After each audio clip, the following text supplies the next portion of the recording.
أعوذ بالله من الشيطان الرجيم. بسم الله الرحمن الرحيم.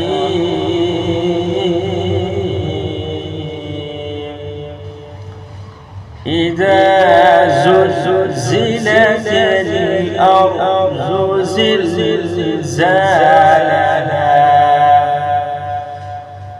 وأخرجت الأرض أثقالها وقال الإنسان ما لها يومئذ تحدث أخبارها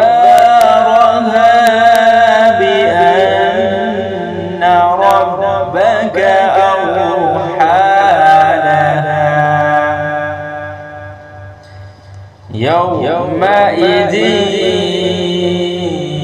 يصدر الناس أشتاتا ليروا أعمالهم فمن يعمل مثقال ذرة خيرا يره ومن يعمل مثقال ذرة شرا يره. صدق الله العظيم.